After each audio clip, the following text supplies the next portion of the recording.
लेकिन सबसे पहले हम बात कर लेते हैं ट्रंप की आए दिन जो नई पॉलिसीज आ रही हैं और उससे क्या इम्पैक्ट जो है वो दुनिया भर में और पाकिस्तान पर हो रहा है। इस पर बात करने के लिए हमारे साथ मौजूद हैं वाशिंगटन डीसी से अनवर इकबाल साहब, सीनियर सहाफ़ी और तज्ज़ियाकार। अस्सलाम वालेकुम अनवर साहब।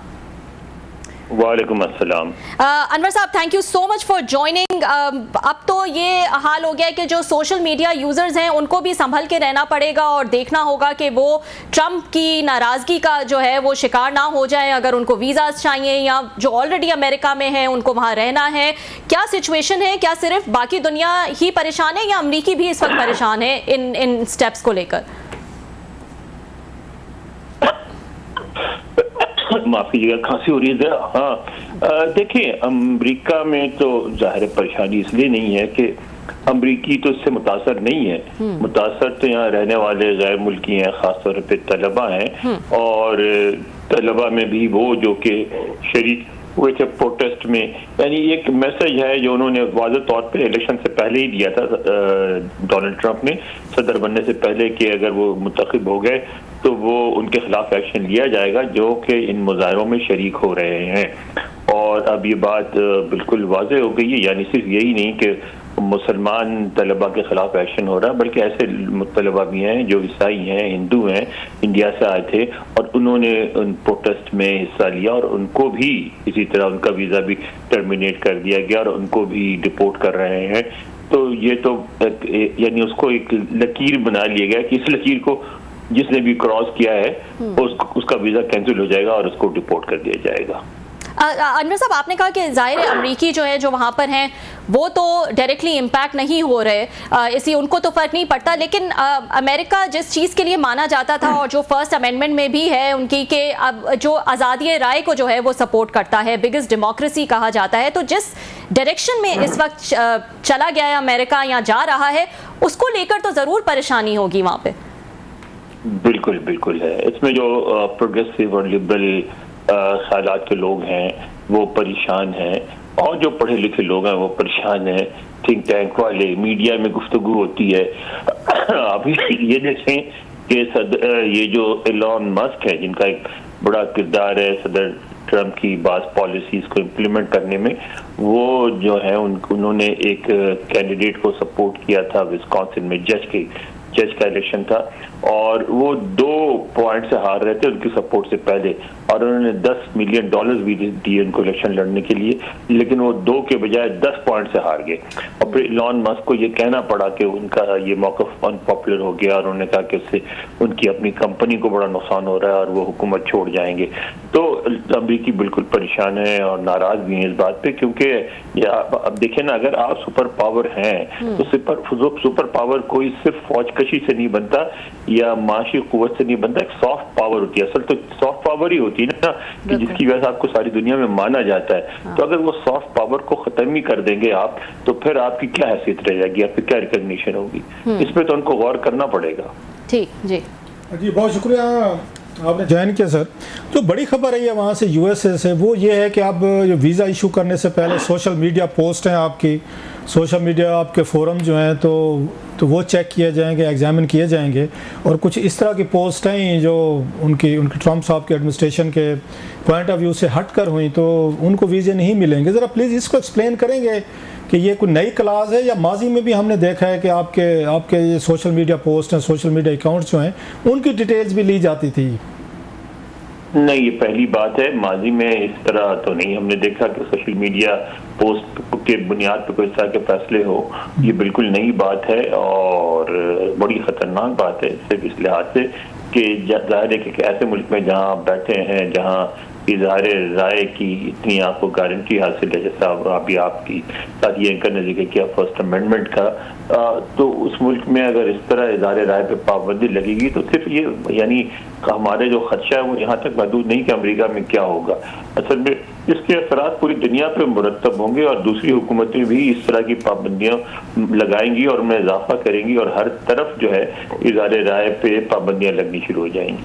अच्छा सर, हमने पाकिस्तान को देखा साहब, ज़रा दुनिया भर में उनके स्टेप्स ओवरऑल वो तो पूरी दुनिया के लिए हैं, लेकिन हम तो अपना फ़ायदा नुकसान देखेंगे कि पाकिस्तान का यहाँ पे स्टूडेंट्स जो थे वो बहुत ज़्यादा बेनिफिट करते थे, इनके स्कॉलरशिप प्रोग्राम थे, इनके अमेरिकन यूनिवर्सिटी के अंडर ग्रेजुएट्स के थे, फुल ब्राइट वगैरह थे, वो मास्टर्स करने के लिए जाते थे। बहुत बड़ी तादाद में लोग गए भी हैं, हमारे स्टूडेंट्स पढ़ के वापस भी हैं, इन्होंने डिग्रीज़ ली हैं। अब वो प्रोग्राम भी ख़त्म कर दिया गया है सर।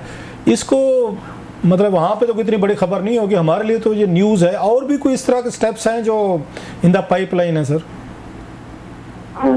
नहीं, अभी तो यही है। अभी तो उन्होंने वैसे फुल ब्राइट के बारे में यही कहा जा रहा है कि फुल ब्राइट को उन्होंने अभी कैंसिल नहीं किया है, सस्पेंड किया है उसकी फंडिंग, और उस पर अभी मजीद जो है फैसला होना बाकी है। लेकिन एक जो अंडर ग्रेड प्रोग्राम था वो कैंसिल कर दिया। कुछ और प्रोग्राम जिसके तहत पाकिस्तानी स्कॉलर्स यहाँ आके मुख्तलिफ उसमें प्रोग्राम में पार्टिसिपेट करते थे, यहाँ कोर्सेज अटेंड करते थे, वो भी कैंसिल कर दिया गया है। और सारा लगता यह है कि सारे की सारी पॉलिसी जो है, इवन एजुकेशन पॉलिसी भी जो है, वो सिर्फ और नफा और नुकसान की बुनियाद पर चलाई जा रही है। फिर वही मैं बात कहूँगा, ये सॉफ्ट पावर वाली जो अमेरिका की सॉफ्ट पावर है उसकी परवाह नहीं की जा रही है। तो पाकिस्तानियों के लिए जाहिर है बहुत बड़े कंसर्न की बात है कि हमारे पाकिस्तान, आपको पता है कि सबसे ज्यादा फुल ब्राइट स्कॉलर्स पाकिस्तान से आते हैं एक इंडिविजुअल कंट्री के तौर पर। और पाकिस्तानियों की और जो आते हैं फुल ब्राइट स्कॉलर्स, उनका बड़ा यहाँ इम्पैक्ट होता है, बड़ी इज्जत है, बड़े पढ़े लिखे और ज़हीन स्टूडेंट माने जाते हैं। बड़ा उनका एक जो प्रोसेस है पूरा उनके सिलेक्शन का बड़ा मुश्किल है और उससे गुजर के आते हैं। तो वो अगर ये चीज़ें बंद हो तो पाकिस्तान का भी बहुत नुकसान होगा, और बस समझता है अमेरिका के लिए भी कोई बहुत खुशाइन बात नहीं है ये। अच्छा सर, एक हमारी तनकीद रही है, हम अमेरिकन पॉलिसीज़ पर तनकीद तो कर रहे हैं। वर्ल्ड वॉर सेकंड के बाद ये समझा गया है कि अमेरिकन जो है ना, दुनिया का हर मुल्क जो है वो अमेरिका का हमसाया है, और अमेरिकन को ये राइट था वो जहाँ चाहें जब चाहें वो अपने विम्स पे, फैक्ट्स पे, वट वो उस पर इंटरवीन करते रहे हैं, और वो करते भी थे। ये हमारी शिकायतें भी थी कि दुनिया भर में सारा कंट्रोल जो है वो अमेरिका ने संभाला हुआ है, और उनका बॉर्डर हर मुल्क के साथ लगता है। अब अगर अमेरिकन अपने आप को विड्रा कर रहे हैं, बड़ी जंगें भी लड़ी, उन पर बहुत सारे इल्ज़ामात भी लगे कि लाखों लोग मारे गए जंगों में, अगर आप अमेरिकन अपने आप को विड्रा करके अपने उसमें जा रहे हैं, अपने कॉन्टिनेंट तक महदूद करना चाहते हैं अपने बॉर्डर्स में, तो भी हम नाराज़ हैं, हम खुश नहीं हैं सर। देखिए ना, ये तो फैसला अमेरिका का है ना। अगर आप सुपर पावर रहना चाहते हैं तो आपको दुनिया में इन्वॉल्व रहना पड़ेगा, सुपर पावर का काम ही यही है। अगर सुपर पावर नहीं रहना चाहते तो एक अलग फैसला है। हाँ, और ये बात आपकी सही है कि दुनिया दोनों सूरतों में अमेरिका से नाराज है, वो इन्वॉल्व हो या इन्वॉल्व ना हो।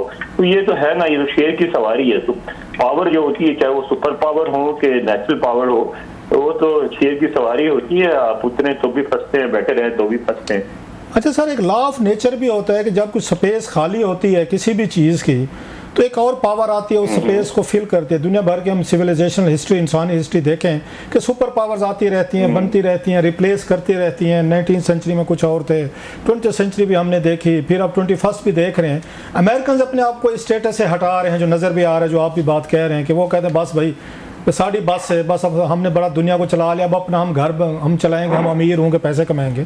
इनकी इस स्पेस जो खाली हो रही है, आपकी क्या रीडिंग है? क्या लगता है कि इस स्पेस को कौन सा ये मुल्क इसको फिल कर सकता है? जितना अमेरिकन प्रेजेंस हमें दुनिया भर में नज़र आती थी, हर दुनिया के हर मुल्क के साथ बॉर्डर लगता था उनका, कोई और ऐसा है ये जो ये गैप आ रहा है, इस गैप को कौन फिल कर सकता है? रशियंस करेंगे, चाइनीज़ करेंगे? इतना इनमें क्लाउड टेक्नोलॉजी रिसोर्सेज हैं। मतलब आई एम बिट कंफ्यूज कि अमेरिका अगर नहीं रहता इस पर सुपर पावर के स्टेटस पे, देन हु विल बी? देखें, आज से बहुत साल पहले 9/11 के फौरन बाद ही स्टेट डिपार्टमेंट ने इस पर एक बड़ा सेमिनार किया था, और उसमें उन्होंने एक बात अब कही थी जो मैं समझता हूँ कि अब वो सही दुरुस्त होती नजर आ रही है। उसमें उन्होंने ये कहा था कि आने वाली दुनिया में अमेरिका फिर भी नंबर 1 होगा माशी इस्तेहकाम और फौजी ताकत के लिहाज से, लेकिन आने वाली दुनिया जो है वो मल्टीपोलर होगी, यूनिपोलर नहीं होगी। उसमें कोई एक सुपर पावर नहीं होगा, बल्कि रीजनल पावर्स होंगे और उनको इग्नोर नहीं किया जा सकेगा। और उसमें उन्होंने कुछ मुल्कों के नाम लिए थे, चाइना का लिया था उन्होंने, इंडिया का लिया था उन्होंने, ब्राजील का लिया था, साउथ अफ्रीका का लिया था, इंडोनेशिया का लिया था, जापान का लिया था, मुल्क हैं, तो ये ममालिक हैं, यूरोपीय ममालिक थे जिनका असर और रसूख बढ़ेगा दुनिया में, और दुनिया के बहुत सारे फैसले करते हुए आपको उस खित्ते में, जिस खित्ते में आप जो कुछ भी करने लगे हैं, उस खित्ते की जो रीजनल पावर होगी उससे मशवरा करना पड़ेगा। अब बज़ाहिर लगता है कि यही होगा। अच्छा, एक और खबर आ रही थी सर, आपने भी देखी होगी कि ट्रम्प साहब ने ऑल ऑफ सडन 90 डेज के लिए टैरिफ जो उनके वो थे स्टेप्स थे, उन्होंने उनको सस्पेंड कर दिया। सर व्हाट हैपेंड कि 90 दिन के लिए क्यों, क्या हुआ फिर, क्या वजह बनी है सर कि अपने उन्होंने ऑर्डर को उन्होंने सस्पेंड कर दिया 90 दिन के लिए जो टैरिफ लगाए गए थे दुनिया भर पे? देखिए, इनके जो ट्रेजरी सेक्रेटरी हैं उन्होंने इसकी वजाहत की थी फौरन बाद। उसमें उन्होंने ये कहा था कि सदर ट्रंप की स्ट्रेटजी यही है, वो पहले एक मेजर लेते हैं और उसके बाद स्पेस छोड़ते हैं नेगोशिएशन के लिए, और अब जो है, अब असल सही जो हमारा जो असल प्रोग्राम है जिस पे हम स्टिक करेंगे वो सामने आया है, और अब हम उसकी बेस पे दुनिया से नेगोशिएट करेंगे कि ऑफ टैरिफ केस पे जो मतलब ये जो ट्रेड इम्बैलेंस है अमेरिका और दूसरे मुल्कों का, इस पे आगे बात करो। तो मैं भी आपके आपके प्रोग्राम में भी मैंने ये कहा था कि उनका ये तरीका रहा, उनको जब वो तिजारत करते थे जब भी ये कहा जाता था कि अगर उन्होंने 3 बिल्डिंग्स पे कंस्ट्रक्शन करनी थी और एक जगह करनी थी तो वो 3 की बात करते थे, और आखिर में कहते थे भाई ये 2 तो चलो छोड़ दो, इसकी फिर बाद में बात करेंगे, तीसरे पे इतने में डील कर लो। तो ये मेरा ख्याल है कि उनका ये तरीका रहा है। पहले दौर में भी अपनी जो दौर हुकूमत था उसमें भी उन्होंने इस तरह किया था कि वो पहले बहुत बड़ी एक बात कर देते हैं जिससे एक हंगामा हो जाता है, और उसके बाद फिर वो असल डील ऑफर करते हैं, फिर उस पर बातचीत करते हैं। अच्छा, लास्टली सर, लास्ट क्वेश्चन, खबर आ रही थी पाकिस्तान के जो मेडिकल एजुकेशन को जो रेगुलेट करते हैं कि इस वक्त 1000 पाकिस्तानी डॉक्टर जो है ना उन्हें रेजिडेंसी लिया वहाँ पे, या वहाँ पे यहाँ से वो शिफ्ट हुए अमेरिकन मेडिकल सिस्टम में दाखिल हुए हैं, और बड़े बड़े यहाँ से मेडिकल कॉलेजेस के नाम आ रहे थे, उसमें KE आ रहे थे, बाकी हैं। तो इसको आप कैसे देखते हैं कि ये should we call it our मतलब ब्रेन ड्रेन, या हमारे डॉक्टर्स जाएंगे ज़्यादा क्वालिफाइड होंगे, वापस उन्होंने आना नहीं होता? और यहाँ पे एक एतराज़ ये भी आ रहा है कि जितने भी सरकारी ये मेडिकल कॉलेज है, मेरी अपनी भी फैमिली में है डॉक्टर्स हैं, लिहाजा कोई डॉक्टर सुन के नाराज़ ना हो, तो ये जो जितने भी ये यहाँ से ये डॉक्टर जो पढ़ते हैं उन पर बहुत सारा पैसा लगता है सर, और अगर आप प्राइवेट में पढ़ाएं तो साल के 20-25 लाख रुपए तो फीसें लेते हैं, डोनेशन अलहदा लेते हैं। तो सरकारी जो हमारे मेडिकल कॉलेजेस हैं इस पे आवाम का, हुकूमत का, उनको डॉक्टर बनाने पे बहुत सारा पैसा लगता है।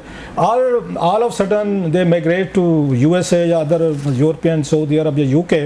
How do you see that sir? इसको आप कैसे देखते हैं? अगरचे बहुत सारे लोग कहते हैं डॉक्टर्स की बेचारों की इज्जत नहीं रही, ना नौकरियाँ हैं तो ना उनकी अच्छी तनख्वाहें हैं, सो दे गो फॉर गुड मतलब फ्यूचर।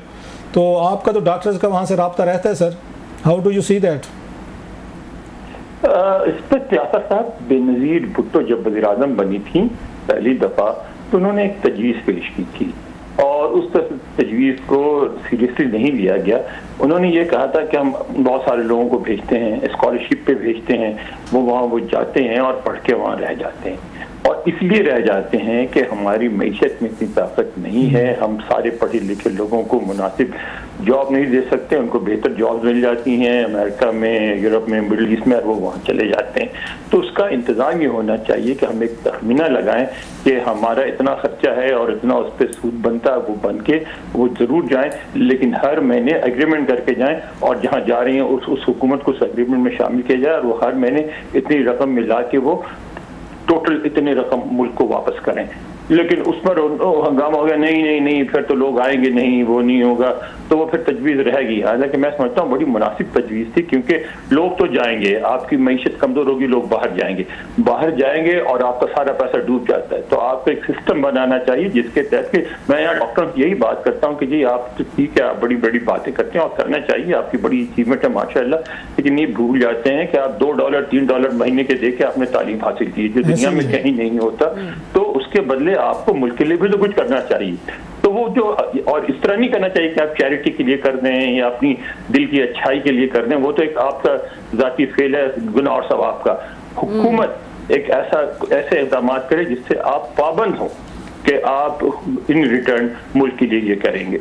इसलिए मैं कह रहा हूँ मैं कि 1000, मैं फिर कह रहा हूँ मेरी फैमिली में अच्छे खासे डॉक्टर्स हैं, मेरे भांजे भतीजे, मेरे अपने भाई वगैरह, मामू भी, मैं इसलिए कह रहा हूँ कि इस पे इनको पढ़ाने पे, डॉक्टर बनाने पे बहुत सारा पैसा लगता है, सरकार का, आवाम का टैक्स लगता है, अच्छी तो आवाम को उसके बदले क्या मिलता है? जिनकी डॉक्टर बन के उनको तो फिर कोई फायदा नहीं। और ये बात भी मैं कहता जाऊँ, रियासत और हुकूमतों को भी उनको अच्छा स्ट्रक्चर देना चाहिए, अच्छी तनख्वाहें देनी चाहिए। उनके बहुत सारे उनके भी गिले शिकवे हैं डॉक्टर्स के, नौकरियां नहीं मिलती, बेचारे फिर रहे होते हैं, सो वो कहते हैं हम किधर जाएं फिर। तो बहरहाल दैट्स अनदर ये काइंड ऑफ डिबेट के इसको क्या करना चाहिए। लेकिन वही वाली बात, उनके डॉक्टर बनने का कम से कम जो पैसा उन पर लगता है, पाकिस्तानी अवाम को ऐसा फ़ायदा नहीं होता। रेमिटेंसेस की शक्ल में शायद पैसे आते हों, वो होता होगा,